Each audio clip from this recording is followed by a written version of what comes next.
3. října přivítal Český Krumlov, malebné historické město jižních Čech, přes 300 cyklistů startujících ve 2. ročníku charitativního závodu Bohemian Grand Fondo. Na nejdelší trať měřící 185 km a se značným převýšením přes 4200 metrů vyrazila největší 122členná skupina závodníků. Nikoho neodradilo zprvu sice chladné, ale po zbytek dne velmi příjemné podzimní počasí. Naopak motivující byla malebná krajina českokrumlovská a zcela jistě i fakt, že charitativní výnos akce podpoří fungování projektu 35. To je speciální program určený mladým ženám postiženým karcinomem prsu a je veden docentkou Petrou Tesařovou z onkologické kliniky 1. lékařské fakulty Univerzity Karlovy a Všeobecné fakultní nemocnice v Praze. Paní docentka samozřejmě byla na Bohemian Grand Fondo přítomná a na závěrečném večeru odpovídala závodníkům na řadu dotazů.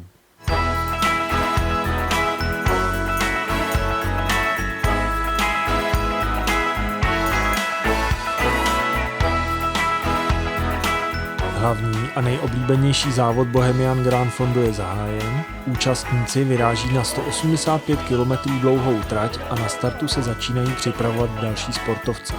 Druhým odstartovaným závodem je se 123 km Fondo Český Krumlov. S menším časovým odstupem následuje 85-kilometrový závod pojišťovna VZP Fondo a naposledy projekt 35 Fondo se 44 km. A my se zeptáme pana Janoty, účastníka 123-kilometrové tratě, na jeho motivaci do závodu. Jednak už jsem měl minulý rok, závod se mi líbil, organizace dobrá, potom peníze mají uplatnění na dobrou věc, což je důležitý, asi nejdůležitější v tomhle případě. Co vás baví na cyklistice? Příroda, klid, vyčištění hlavy. V dnešní době asi důležitý. Co jsem slyšel, tak se to i rozšířilo startovní pole proti loňsku, takže asi to mělo úspěch.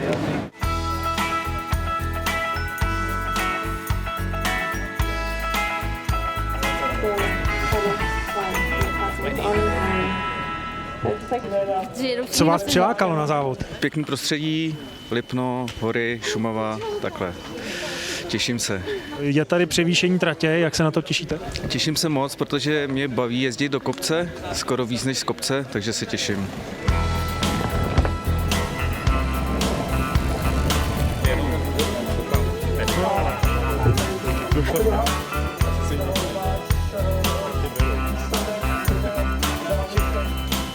Peloton cyklistů vyráží do kopcovitého terénu pod cílovým vrcholem Kleť a směřuje na Chvalšiny.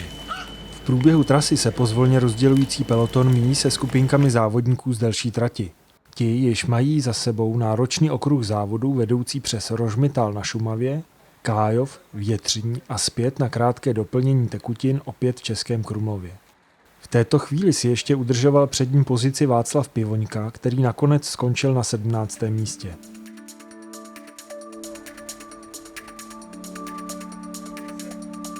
Letošní ročník Bohemian Grand Fondo je již druhý a zkušenosti pořadatelů byly znát. Akce probíhala přesně podle časového harmonogramu a přesto, že se muselo jet za víkendového silničního provozu, nedošlo k žádným problémům.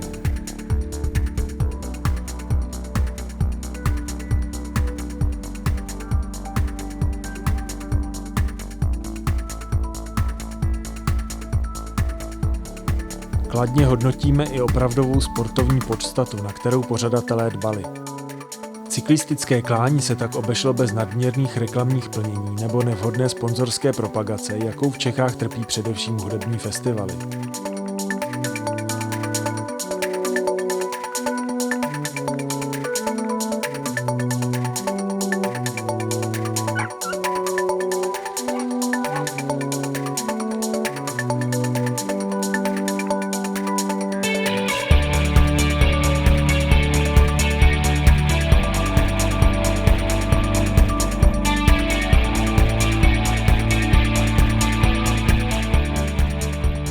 Ale zpět na trať. Závodníci směřují z Chvalšin na Brloch a dál po úzkých a lesy se klikatících okresních silnicích. Trasa vedla cyklisty přes Arnoštov, lesní stezkou sportovci překonali vrchol Dlouhý hřeben a od obce Záhvozdí pokračoval závod podél Lipna do Horní Plané. Odtud přes Boletice opět do Chvalšin, dále z druhé strany trasa míjí vrchol Kleti do Holubova a Krásetína. I přes občerstvovací pauzu v Holubově přišla na řadu cyklistů krize v táhlém stoupání z Krásetína směrem k vrcholu Kleti. Nešlapalo to, přestože k cíli již nebylo daleko. Sportovci si nestěžují na tvrdé nohy, únavu. Je znát odhodlání dotáhnout závod do konce. I tak letošní tratě Bohemian Grand Fondo dokončili asi 2/3 závodníků, což náročnost závodů Fondo jen potvrdilo. Už je to v pohodě. Už jenom kousíček. Vítězem Bohemian Grand Fondo se stal Michal Koš s celkovým časem měřených RZ 1 hodina, 1 minuta a 2,4 sekundy.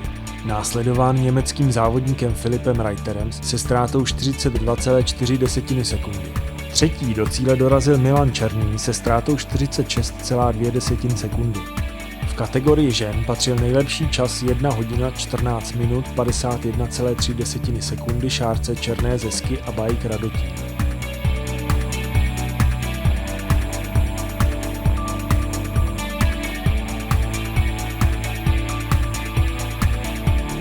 Druhé místo obsadila Lenka Křížová se ztrátou 18 minut 29,3 sekundy a třetí místo vybojovala Sofie Glesser z Německa při celkové ztrátě 31 minut 25,9 sekundy. Spolu s pořadatelem fandíme ženám, které se pustily do souboje s náročnými 185 kilometry. A na dojmy z průběhu závodu se ptáme vítězné Šárky Černé. Co vás přivedlo na Fondo v Krumlově? No tak já už jsem to jela loni a ta trať se mi hrozně líbila a vůbec celý ten podnik je takovej mi ideou blízký, takže nebylo vůbec diskuze. Navíc letos, když byla krásná předpověď, tak jsme se vydali zase si trošku naložit. Před tím prvním úsekem, tam v tom prvním kopci jsme jeli s čelem, tak tam se to trošku zakouslo, tak ještě dřív, než byly měřený úseky, tak si člověk musel hrábnout a pak už prostě houz, jako vřina, točit nohama a do cíle, pokud možno co nejrychleji.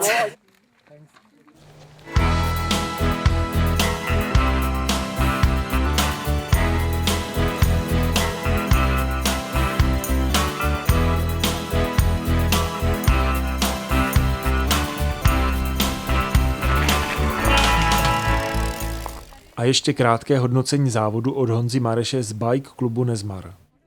Výborný počasí a trať jsem si užil.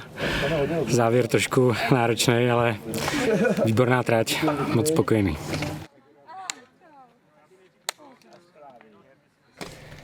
Hey, thank you. Congratulations. Loňský ročník Bohemian Grand Fondo bezesporu upoutal pozornost i zahraničních jezdců. A tak jsme na startu letošního ročníku přivítali jezdce nejen z blízkého Německa, Rakouska nebo spřízněného Slovenska, ale také z Belgie nebo z Maďarska. Stříbrné medailové pozice na 85-kilometrové trati pojišťovna VZP Fondo dosáhl Kanaďan Kenton Lambert a své dojmy ze závodu nám řekne sympatický Američan Kevin Kopec. How did you enjoy the track? Oh, it was great. It was really good. It was tough. We did the 85K, and it was pretty hilly. Yeah, I'm pretty impressed by the guys who did 120 and 185. But really beautiful route.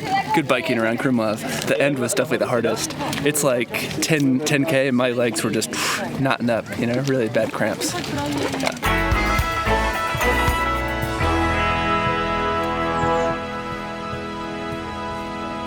Druhý závodní den byl na řadě běžecký závod Bohemian Run Fondo. 8kilometrové běžecké klání, jehož trať stoupala k zámecké jízdárně v ojedinělém stylu vídeňského rokoka, pod žloutnoucími listy stromů zámecké zahrady a zpět do centra, kde minula Vltavu po dřevěném mostě s výhledem na Krumlovský zámek.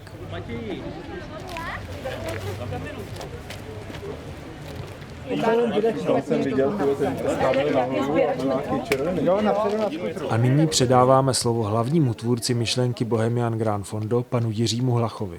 Já si myslím, že letošní Grand Fondo byl úspěšný podnik. Měli jsme víc účastníků, to znamená, charitativní výnos naší akce bude vyšší.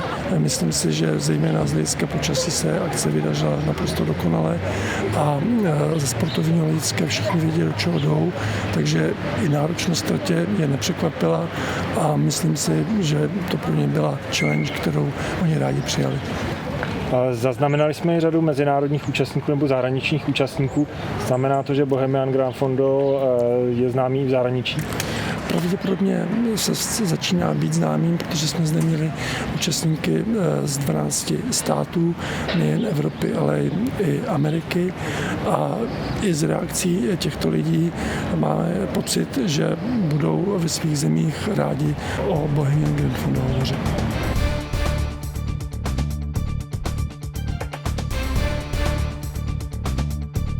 Vítězem Bohemian Grand Fondo se stal Jan Lippl s časem 14 minut a 44,5 vteřiny. Loučíme se s vámi spolu s účastníky běhu, kteří nám sdělí své dojmy. Jak byste zhodnotil dnešní běh? Byl krásný a byl hodně náročný, jo. Ale krásný. Prostředí nádherný, řeka, zámek, plášťový most, zahrada. No, super. A nezapomeňme ani na hlavní moto akce. Race to help, help to win. Jaký byl běh Run Grand Fondo? Výborný, to byl můj první běh v Českém Krumlově a já jsem se to užil. Ta trasa byla velmi dobře udělaná, takže na tom místě ještě respekt organizátorům, protože na to, jaký to byl malý závod, tak to bylo opravdu zvládnutý bravurně.